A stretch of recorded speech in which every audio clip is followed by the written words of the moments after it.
السلام علیکم ناظرین، میں ہوں آپ کا میزبان ایم رضا اور آپ دیکھ رہے ہیں ٹی پی نیوز۔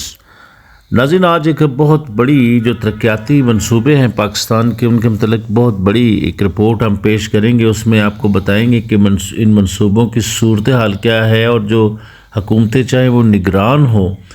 یا پھر جو منتخب ہو کر آتے ہیں کہ وہ ملکی ترقی میں کون سا اپنا کردار ادا کرتے ہیں اور کیا کرتے ہیں۔ تو اس سے پہلے کہ خبر کی تفصیل کی طرف ہم چلیں تو اس میں آپ نے چینل کو لازم سبسکرائب کرنا ہے اور ساتھ میں لگا بیل آئیکن بھی دبانا ہے تاکہ کوئی بھی ہماری انفارمیٹو ویڈیو آتی ہے تو اس کے نوٹیفیکیشن آپ کو ملتے رہیں۔ جیسا کہ ناظرین آپ نے تھم نیل پہ پڑھا ہے کہ جو نگران حکومت تھی وہ بھی جاتے جاتے ان منصوبوں کی جو لاگت ہے اس کے اندر 30% کا اضافہ کر گئی۔ اب ناظرین آپ کو پتہ ہے کہ جس طرح بھی یہ جو منصوبے چلتے ہیں تو اس میں زیادہ تر ان سیاستدانوں کو ان ترقیاتی کاموں سے ہی فائدہ ہوتا ہے، چاہے وہ کوئی رنگ روڈ ہو، چاہے کوئی موٹر وے ہو یا کوئی اور بڑا ترقیاتی منصوبہ ہو۔ اگر وہ منصوبے مکمل ہو جاتے ہیں تو پھر ان سیاستدانوں کو اس کا بہت بڑا فائدہ ہوتا ہے۔ ناظرین، بہرحال اس طرح کی جو رپورٹیں ہیں وہ آتی رہتی ہیں کہ جس طرح انہوں نے ان منصوبوں کو ڈیلے کرنا ہوتا ہے، پھر وہ مطلب جس طرح جو منصوبے ہیں وہ لاگت بڑھ جاتی ہے، پھر وہ ڈیلے کا شکار ہو جاتے ہیں۔ بہرحال نگران حکومت نے اپنی مدت کے عین اختتام جب اس کا ہو رہا تھا تو وفاقی حکومت کے پبلک سیکٹر ڈیولپمنٹ، جس کو ہم PSDP کہتے ہیں، کے تحت ان ترقیاتی منصوبوں کو جو چل رہے تھے، جس میں بشمول رنگ روڈ تھا، پھر اور جو راولپنڈی سیالکوٹ موٹر وے ہے، پھر جو خیر وہ تو سندھ میں جو حیدرآباد اور سے سکھر والا موٹر وے پیک تھا، ان سارے منصوبوں کی لاگت میں تقریباً 30% انہوں نے اضافہ کر دیا ہے۔ بہرحال ناظرین، بڑے ترقیاتی منصوبے آپ کو میں نے جس طرح بتایا کہ ہمیشہ وقت اور لاگت میں اضافے کے عین نظر ہو جاتے ہیں، جس کی وجہ سے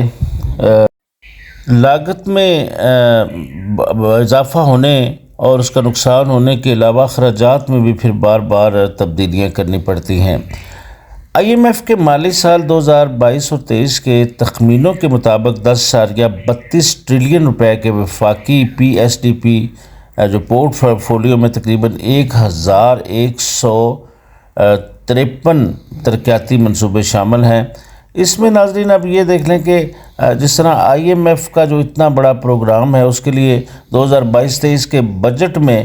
727.5 ارب روپے کی معمولی رقم مختص کی گئی۔ اس تناظر میں IMF کی یہ رائے بھی عجیب تھی کہ کسی منصوبے کو اس شرح کے ساتھ پایہ تکمیل تک پہنچانے کے لیے اوسطاً 14.1 سال درکار ہوں گے، وہ بھی اس صورت میں جب اس دوران کوئی اور نیا منصوبہ نہ شروع کیا جائے۔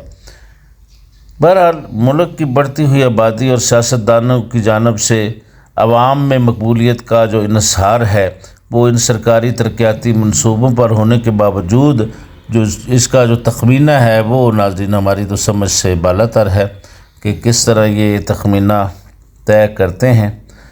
بہرحال ناظرین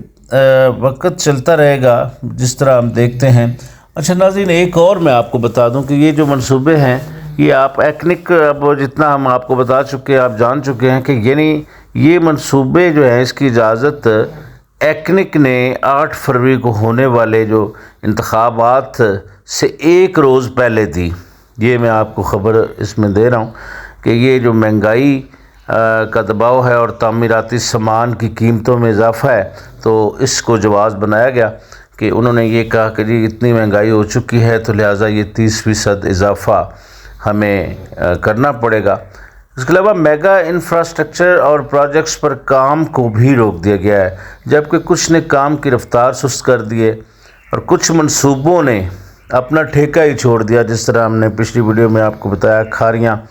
راولپنڈی والا موٹر وے کا اس میں۔ اس کے علاوہ پھر جو سکھر اور حیدرآباد والا پیچ ہے وہ بھی بالکل تکمیل کی طرف نہیں رہا۔ تو ناظرین میں آپ کو یہ بار بار بتاتا رہتا ہوں کہ جو وزارت منصوبہ بند جو یہ سمجھ لیں کہ ایکنک کے اجلاس جو کہ منٹس جو ہوتے ہیں اس میں ایکنک کی ایگزیکٹو کمیٹی نے 7 فروری 2024 کی سمری پر غور کرنے کے بعد منظوری دی، جو منصوبہ بندی اور ترقی اور خصوصی اقدامات کی طرف سے پیش کی گئی۔ اس سمری کا جو عنوان تھا اس میں قیمتیں ایڈجسٹمنٹ کے دفعات کو شامل کرنا، وہی جو میں آپ کو بتا چکا ہوں، اور معیار اور طریقہ کار جو اگست 2022 ترمیم شدہ یعنی 2023 تبدیل شدہ جنوری 2024۔ بہرحال ناظرین، آئی ایم ایف نے حالیہ تکنیکی جائزے میں پاکستان کے ترقیاتی حکمت عملی اور ناقص عمل درآمد پر تنقید کرتے ہوئے کہا ہے کہ بآسانی اس بات کا اندازہ لگانا ممکن ہے کہ وقت کے ساتھ ساتھ بڑے منصوبوں کی لاگت میں کس طرح تبدیلی آ گئی۔ انہوں نے یہ بھی کہا کہ حالیہ برسوں کے دوران پی ایس ڈی پی کے جانب سے عمل درآمد میں نمایاں کمی کی اس بجٹ اور متعدد برسوں پر محیط تخمینوں پر سوالیہ نشان کھڑا کر دیا ہے۔ بہرحال ناظرین، میں حیران ہوں کہ وفاقی سطح پر پی ڈی ایس پی کا جو نصف سے کچھ زیادہ حصہ اقتصادی انفراسٹرکچر، توانائی، ٹرانسپورٹ، پانی وغیرہ پر خرچ کیا گیا، جبکہ باقی سماجی انفراسٹرکچر، تعلیم وغیرہ کے لیے خرچ۔ آئی ایم ایف نے اس قدر الجھا کے رکھ دیا ہے کہ ان منصوبوں کو مکمل کرنا اب حکومت پاکستان کے لیے بہت ناگزیر ہوگا، کیونکہ جس شرائط پر وہ وہاں سے قرضے حاصل کیے گئے ہیں تو ناظرین اب آپ عام عوام تو نہیں سمجھ سکتے، ہم جیسے جو کم فہم لوگ ہیں ان باتوں کو نہیں سمجھ سکتے، لیکن آپ یقین کریں ناظرین، جو مہنگائی اور حالیہ جس طرح گیس کی قیمتیں ہیں، منصوبوں کا ڈیلے ہے، دیکھیں کتنا بڑا منصوبہ تھا سکھر اور حیدرآباد، اس کے فنڈز بھی جاری کیے، کچھ ہم بھی غلط ہیں، وہاں پر جو انتظامیہ تھی ان کی کرپشن ہو گئی، پھر وہ منصوبہ کھٹائی میں پڑ گیا۔ پھر اسی طرح راولپنڈی اور کھاریاں والا منصوبہ ہے، رنگ روڈ پر کام جیسے تیسے کر کے جاری ہے، کیونکہ اس کے فنڈز وغیرہ آئے ہوئے ہیں، کام چل رہا ہے۔ تو بہرحال ناظرین، جس طرح کے منصوبے جس طریقے سے یہ بنائے جا رہے ہیں یا بنائے جائیں گے، ہمیں تو یہ رپورٹ پڑھ کر انتہائی مایوسی ہوئی۔ ہم نے سوچا کہ عوام کی آنکھوں میں دھول جھونکنے کی بجائے جو یہ سیاستدان جھونکتے ہیں، کم از کم کچھ حقیقت عوام کی نظروں میں آئے کہ آئی ایم ایف اتنی آسانی سے آپ کی جان نہیں چھوڑے گا اور نہ یہ منصوبے وقت پر وہ مکمل ہمیں کرنے دے گا۔ تو بہرحال ناظرین، کوشش کرتے ہیں کہ آپ تک اس طرح کی چیزیں ہم پہنچاتے رہتے ہیں۔ تو آج یہ رپورٹ ہم نے آپ کی خدمت میں پیش کی کہ سچائی یہ ہے کہ نگران حکومت کے پاس بھی کوئی آپشن نہیں تھی، کیا کرتی وہ۔ اس کے علاوہ ناظرین، جو موجودہ حکومت ہے اس سے بھی کوئی کامیابی کی امید ہمیں نظر نہیں آ رہی کہ آگے چل کر کوئی بہتری آئے۔ بہرحال ہر طرف مایوسی ہے، اللہ ملک پاکستان پر رحم کرے۔ اپنا بہت سارا خیال رکھیے گا۔ اسی طرح کی ایک نئی انفارمیٹو ویڈیو کے ساتھ آپ کی خدمت میں پھر حاضر ہوں گے۔ نئی ویڈیو کے آنے تک کے لیے اپنے میزبان احمد رضا کو اجازت دیجیے۔ اللہ حافظ۔